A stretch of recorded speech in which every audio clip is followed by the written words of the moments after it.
Doctor ortho Ayurvedic oil और capsule. अब दर्द भी घुटने टेकेगा। स्कूटी योजनाओं की अस्थायी वरीयता सूची जारी। पीजी कॉलेज झालावाड़ ने सूची की प्रकाशित। मेधावी छात्राओं को मिलेगा स्कूटी योजना लाभ।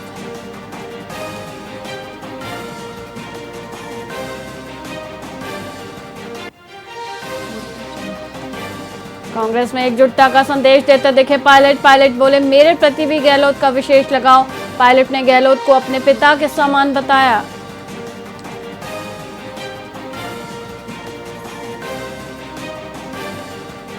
राजेश पायलट की 26वीं पुण्यतिथि पर श्रद्धांजलि सभा। सचिन पायलट ने स्मारक पर पुष्प अर्पित किए। बेटों संग सचिन पायलट ने दी श्रद्धांजलि।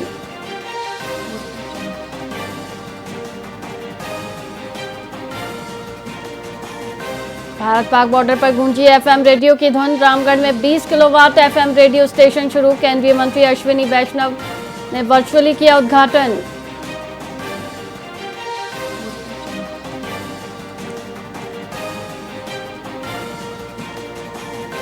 फर्जी हाजिरी के खेल पर यूनिवर्सिटी सख्त। एमडीएस यूनिवर्सिटी ने जांच दल किए गठित। 75% उपस्थिति के दावों की होगी जांच।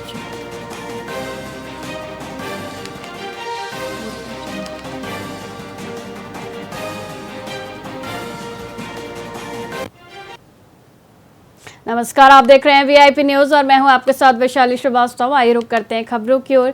आगामी जनगणना 2027 के अंतर्गत करौली के कसाई क्षेत्र ने मकान सूचीकरण और गणना कार्य में एक महत्वपूर्ण उपलब्धि हासिल की है। प्रगणकों ने निर्धारित समयावधि जो 16 मई से 14 जून 2026 तक थी, उससे पहले ही अपना 100% लक्ष्य पूरा कर लिया है। सुपरवाइजर बीएल जाटव के कुशल नेतृत्व और निरंतर निरीक्षण के कारण HLV संख्या 280 से 285 तक का कार्य समय से पूर्व संपन्न हुआ। कार्य पूर्ण होने के पश्चात प्रगणकों ने अपने कार्य पूर्णता प्रमाण पत्र और नजरी नक्शे सुपरवाइजर को जमा करा दिए। सुपरवाइजर ने प्रगणकों की लगन और समर्पण की सराहना की। राजस्थान के अलवर जिले के राजगढ़ थाना क्षेत्र के पेनान गांव में एक बहरहम घटना ने मानवता को शर्मसार कर दिया है। एक अज्ञात व्यक्ति ने एक बेजुबान नंदी के कमर पर कुल्हाड़ी से वार कर दिया और कुल्हाड़ी को वहीं छोड़ दिया। गंभीर रूप से घायल नंदी दर्द से तड़प रहा था। सूचना पर भौरंगी धाम गौशाला और पशु चिकित्सकों की टीम तुरंत मौके पर पहुंची। उन्होंने कड़ी मशक्कत के बाद नंदी को रेस्क्यू कर उसके शरीर में फंसी कुल्हाड़ी को निकाला और तत्काल उपचार शुरू किया। नंदी की हालत नाजुक बनी हुई है और उसे समय पर इलाज मिलने से जान बचाई जा सकी है। सूचना मिली पिनाड़ गांव में एक नंदी महाराज के किसी अज्ञात आदमी ने कुल्हाड़ी शरीर में मारी हुई है और कुल्हाड़ी अंदर ही गचकी हुई थी। सूचना मिलते ही टीम मौके पे पहुंची है और यहाँ लोकल जो मेडिकल टीम है पशुपालन विभाग से, उन्होंने आकर कुल्हाड़ी निकाली सकुशल और नंदी महाराज के टाके लगाकर इलाज कर दिया है। अब नंदी महाराज स्वस्थ है। नंदी महाराज को इलाज करके छोड़ दिया गया है। कुल्हाड़ी को पुलिस प्रशासन को जब्त करा दी गई है। पुलिस अपनी कार्रवाई कर रही है आगे। आज सूचना मिली। जिला पुलिस अधीक्षक नरेंद्र सिंह मीणा ने हनुमानगढ़ के सभी पुलिस अधिकारियों के साथ एक अहम अपराध समीक्षा बैठक आयोजित की। इस बैठक में कानून व्यवस्था, अपराध नियंत्रण और जन सुनवाई पर विशेष जोर दिया गया। पुलिस अधीक्षक ने लंबित पड़े मामलों, खासकर महिलाओं और बच्चों से जुड़े प्रकरणों के त्वरित निस्तारण के सख्त निर्देश दिए।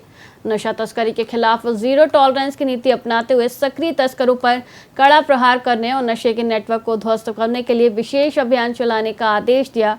रातकालीन गश्त को अधिक प्रभावी बनाने, संवेदनशील इलाकों में पुलिस की मौजूदगी बढ़ाने और वांछित अपराधियों पर पैनी नजर रखने के निर्देश दिए गए। दिल्ली भुज एक्सप्रेस ट्रेन में शराब के नशे में धुत 2 बदमाशों ने यात्रियों के साथ जमकर मारपीट की। यह घटना मारवाड़ जंक्शन रेलवे स्टेशन पर उस वक्त हुई जब ट्रेन रुकी। बदमाश नशे में यात्रियों से न केवल अभद्रता कर रहे थे बल्कि उन्होंने टीटी के साथ भी मारपीट की। यात्रियों द्वारा रेलवे कंट्रोल रूम और गार्ड को सूचित किए जाने पर जीआरपी पुलिस तुरंत हरकत में आई। मौके पर पहुंचकर जीआरपी ने दोनों उपद्रवी युवकों को गिरफ्तार कर लिया है। पकड़े गए आरोपियों को न्यायालय में पेश किया जाएगा, जहां से आगे की कार्रवाई की जाएगी।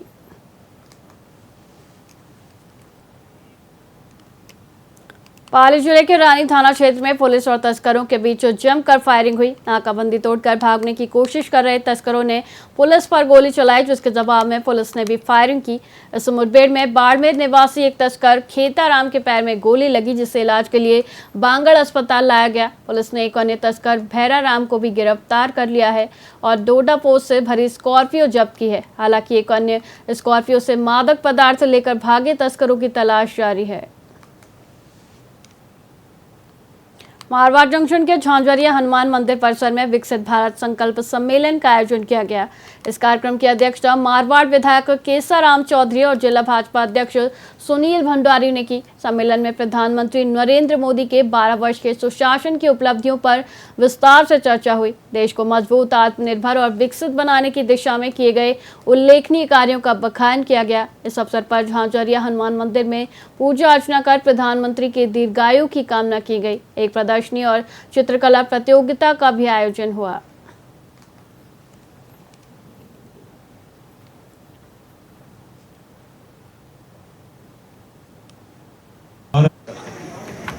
आज के दिन मोदी जी ने हिंदुस्तान में सबसे ज़्यादा लोकतंत्र की स्थापना होने के बाद में सबसे ज़्यादा लोकतंत्र में प्रधानमंत्री के रूप में अपना कार्य किया है, उसको लेकर और साथ में मोदी जी के 12 साल तक जनता के लिए जो जनता को आवश्यकता थी उन सब कामों को लेकर इस देश के विकास को आगे बढ़ाने में महत्वपूर्ण भूमिका निभाई है। उसी कारण से आज पूरे हिंदुस्तान में सभी लोगों ने ये सोचा कि हम सारे मंदिरों में जाकर मोदी जी जो काम कर रहे हैं, अच्छा जो काम कर रहे हैं, उस काम को लेकर हम मोदी जी की दीर्घायु हो तथा मोदी जी लंबी उम्र तक जिंदा रहे और लोगों को सुशासन दिला सके और लोगों को जो अधिकार से कांग्रेस ने वंचित किया वो सारे अधिकार मिले, ताकि शोषित, वंचित, गरीब इस देश में आगे बढ़े और इस देश को आत्मनिर्भर बनाने का मोदी जी का जो सपना है वो 2047 का साकार करने के लिए मोदी जी को ताकत मिले। इस कारण से आज झांझरिया बालाजी हनुमान जी के मंदिर में मारवाड़ जंक्शन में मोदी जी की दीर्घायु तथा केंद्र सरकार और राज्य सरकार द्वारा जो कार्य किए गए वो जनता तक पहुंचाने के लिए एक विकसित भारत संकल्प सम्मेलन किया गया। इसमें बहुत सारे लोग यहाँ पे आए। इसमें चित्रकारी प्रतियोगिता भी रखी गई, जिसमें बच्चों ने आज चित्रकारिता के माध्यम से इस देश को कैसे प्रगति हो रही है, जैसे जलवायु के अंतर्गत पृथ्वी को कैसे सुरक्षित रखना है, पौधे को कैसे सुरक्षित रखना है, युवाओं को कैसे रोजगार देना, इन सब चीज़ों को जनता तक पहुंचाने के लिए ये सब कार्यक्रम हो रहा है। और आगामी दिनों में बहुत सारे कार्यक्रम लेकर भारतीय जनता पार्टी जनता तक जा रही है और जनता इस कामों को सराह रही है। आज पहली मोदी जी की सरकार है, भजन लाल जी की सरकार है, जो जिन सरकारों ने काम किया वो जनता के बीच में जनता के को ये बताने के लिए जा रही है कि हम लोगों ने ये काम किया और वो काम जनता उसको देख रही है। हमने इस प्रदर्शनी के माध्यम से, आपने देखा होगा इस प्रदर्शनी में हमने हिंदुस्तान में नहीं विश्व में जो काम किए उन सब कामों का हिसाब देने के लिए मोदी जी के हमने प्रदर्शनी लगाई और इसमें बताया कि हम आतंकवाद, नक्सलवाद, खिलाड़ी, युवा, किसान, महिला, हर व्यक्ति को जिसको जिस चीज़ की आवश्यकता है जिससे देश आगे बढ़ सके उनको वो सब दिलाने का काम किया है। तो आज के दिन पूरे विश्व में मोदी जी ने 12 वर्ष भारत में शासन के व्यतीत किए। उस शासन काल में मोदी जी ने इस देश को जिस ऊंचाइयों पर पहुंचाया, उस कारण से भारत देश में सभी जगह मंदिरों के अंदर भगवान से प्रार्थना की कि मोदी जी शतायु हो, लंबी उम्र दे, व्याधि से दूर रहे और इस देश को विकसित भारत बनाने में उनका जो सपना है वो पूरा करके इस देश को प्रगति के पथ पर आगे बढ़ा रहे हैं। ऐसा देश की जनता और पूरी दुनिया में जो भी भारतीय कहीं भी है, उन्होंने इस सपने को पूरा करने के लिए आज मोदी जी की लंबी उम्र की कामना की है। आज जो आयोजन रखा गया है, किस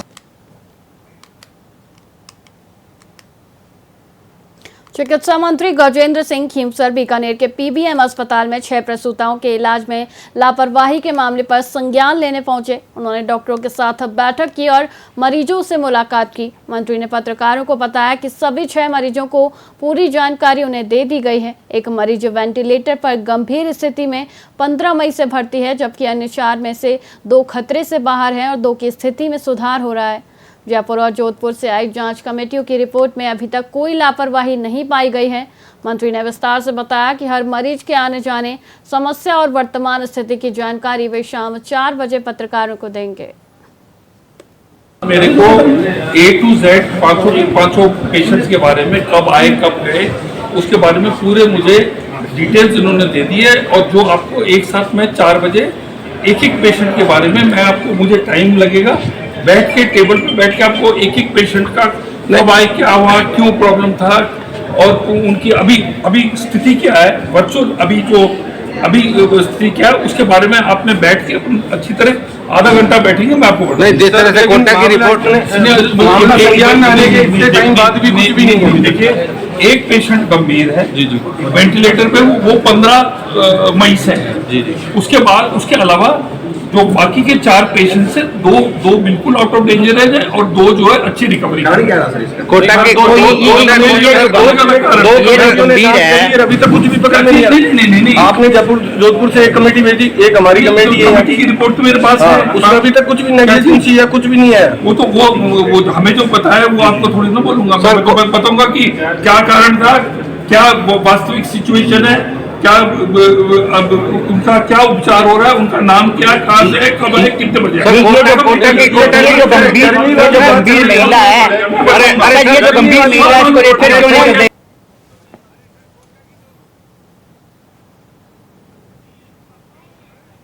फिलहाल खबरों में इतना ही। मुझे दीजिए इजाजत। देखते रहिए VIP न्यूज। नमस्कार।